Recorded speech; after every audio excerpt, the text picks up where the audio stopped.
Halo, selamat siang. Saya hari ini sudah beberapa kali mengupload video dengan harapan bahwa saya akan menjadi kaya dalam waktu sesaat.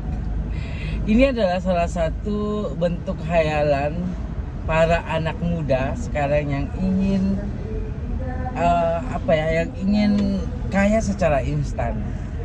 Saya sudah hidup selama 42 tahun, bekerja pagi siang malam, pulang jam 9 jam 10 malam, pergi jam 7 pagi. Belum juga.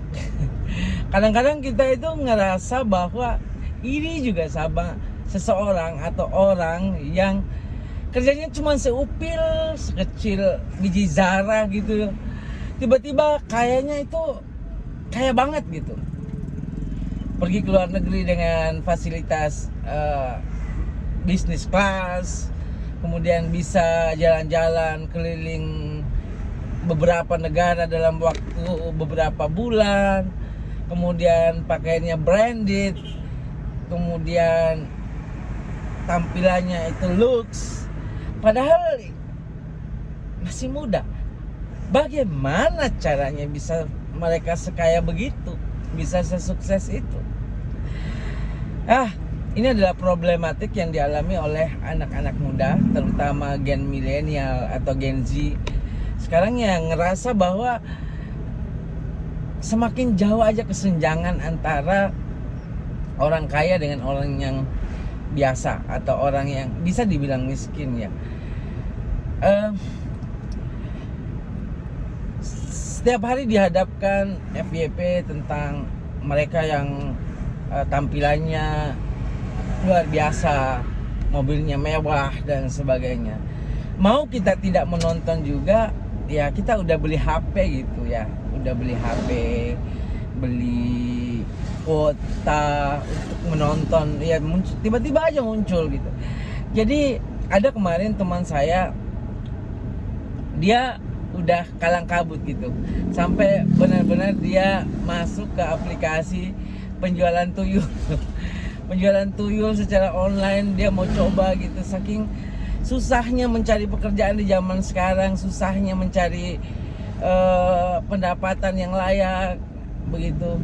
Mau menabung juga sangat-sangat terbatas uangnya untuk ditabung. Hari ini menabung, besoknya itu dikorek. Ada uang sedikit aja di ATM, diintip. Kebutuhan banyak banget. Bayangkan kita harus bekerja seharian hanya misalnya gaji anggap saja 1,5 juta. 1,5 juta itu kan hitungannya 50.000 sehari. Lah, kuota aja kalau kita beli data itu tidak cukup untuk 50.000. Kalau kita beli yang beli rokok aja sekarang itu 40.000. Ya Allah, ini dunia tidak baik-baik saja, benaran dah gitu. Tapi memang ada beberapa segelintir orang yang sudah terbiasa hidup luxur, hidup mewah, hidup bergelimpahan, itu jadi tidak merasa hal-hal seperti itu. Banyak yang melihat misalnya saya ya, wah you enak mah, tinggal duduk dapat duit, mobil lu ada, rumah lo ada, terus you mau apa lagi gitu. Mereka tidak tahu bahwa setiap tahap kehidupan seseorang itu punya masalah masing-masing gitu. Ada nggak sih menurutmu itu orang yang berpendapatan bagus dan kategori kaya dalam artian yang tidak benar-benar kaya itu, yang tidak lepas dari kredit, utang dan sebagainya? Ya, untuk mendapatkan semua itu kan namanya juga bukan pewaris ya. Jadi hanya mampu membelinya secara cicil itu. Kalau tidak nyicil, ya kapan terkumpulnya itu uang 500 juta untuk beli mobil. Untuk beli rumah yang sekarang itu harganya itu gila-gilaan. Nah, bagaimana ceritanya? Orang itu hidup tanpa utang, tidak ada utang dan piutang. Lah, setiap bulan dia itu harus membayar beberapa tagihan yang kadang sekarang itu membuat dia sakit kepala. Bagaimana ceritanya kalau dia tidak pusing? Ya, Jadi jangan melihat orang lain dengan nyamannya saja ya. Jadi sebenarnya kata orang yang punya utang nih, wah biarlah hidup sederhana tanpa utang, biar tidak punya apa-apa lah. Terus orang yang tidak punya apa-apa bilang biar dah berutang asal punya apa-apa. Ya hidup itu memang bergulir, begitu keadaannya terus. Jadi tidak ada tempat sebenarnya itu untuk iri-irian, dengki-dengkian sama teman atau orang lain. Toh juga keadaan ini, hari ini si A begini, si B besok itu si B begitu.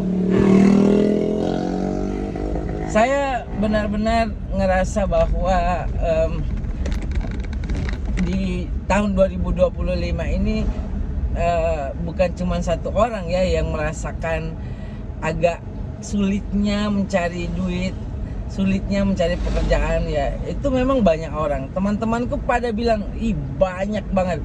Susah. Kemarin itu saya duduk di rumah kan sendiri, datanglah seseorang teman gitulah. Dia itu kerja di salah satu Alfamart. Dia UMR-nya 2,3. Dia baru bekerja 3 bulan. Saya tanyalah 4 bulan udah berapa tabungannya, berapa ratus ribu lah gitu. Mungkin dia bisa masih bisa menyisihkan uang ya 500 atau sejuta lah dalam sebulan dengan kebutuhannya sendiri. Lah ternyata dia mau datang pinjam duit 3,5 juta gitu. Seharusnya kita berpikir gitu, anak-anak muda saja yang belum punya kebutuhan banyak gitu, hanya untuk kosnya setiap hari saja, makan, minum gitu ya, udah mulai terhimpit. Jadi sebenarnya kalau seseorang itu mulai bekerja, artinya dia sudah mulai pusing, sudah mulai stres. Bagaimana caranya manajemen keuangan? Uang yang sedikit di manajemen dengan kebutuhan yang banyak itu kan tidak masuk akal juga. Seharusnya pemerintah itu turun tangan dalam hal ini gitu. Membuat harga-harga itu lebih rendah daripada biasanya. Tapi itu sangat-sangat tidak mungkin ya, karena memang bahan baku dan bahan dasar itu kan tidak dipegang oleh pemerintah. Yang dipegang sama pemerintah kan cuma bulog doang kan, bulog. Sedangkan kebutuhan-kebutuhan lain itu tidak ada. Jadi wahai saudara-saudaraku gitu, mulailah belajar manajemen keuangan yang benar gitu. Apalagi saya juga sama aja, tapi kita sama-sama belajar lah. Dunia sekarang itu tidak baik-baik saja, benar.